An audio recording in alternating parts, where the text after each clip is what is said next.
This movie will explore the underlying concept of comprehension shouldn't be silent, metacognition. The movie will also explore how teachers will utilize the metacognition strategy in the classroom. We'll begin with a brief clip examining metacognition. Cognition is the realm of thinking. Metacognition is the realm of thinking about thinking. Not thinking about the phenomenon of thought in general or the nature of knowledge in the philosophical sense, but reflecting on your own thinking process.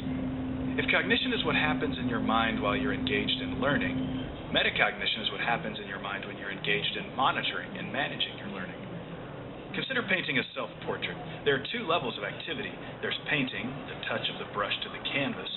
Then there's metapainting, the painter's awareness and regulation of the painting. As the metacognitive painter reflects on his work, he draws on his knowledge of painting in several ways: an awareness of what colors complement each other, an understanding of which brush strokes produce different effects, and the discernment of when to apply different techniques and use certain brushes to achieve the desired result. The reflective painter also manages his own painting as he goes along. He is mindful of how he plans to use the space of the canvas. He monitors his progress to make sure he is staying on track. And he evaluates his work, constantly checking that the paint on the canvas reflects the image on his mind and in the mirror. Whether it's painting or the knowledge and skills of any other discipline, we want our students to not only be critical and creative thinkers, but also to become reflective about their learning. As students face an ever-increasing demand on their attention and an ever-broadening world available for consideration, an important part of helping them think for themselves is helping them think about their own thinking.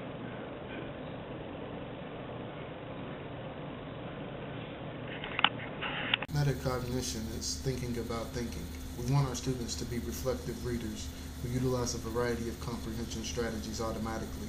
Summarizing, predicting, visualizing, and connecting to prior experiences are all strategies that are utilized while reading, but knowing when and how to use each strategy is key. Teachers know students read for sheer enjoyment and entertainment, but how can we ensure our students are interacting with text in a rich, meaningful way with a clear intent? Do you ever feel like a plastic bag drifting through the wind, wanting to start again? Do you ever feel this a paper thin, like a house of cards? Do you ever feel like a plastic bag drifting through the wind, wanting to start again?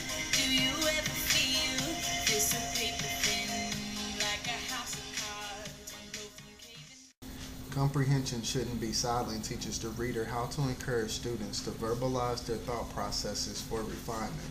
The book teaches a variety of strategies to improve students' ability to make connections, predict, question, summarize, and visualize a text. The text walks the reader step by step through methods to improve comprehension.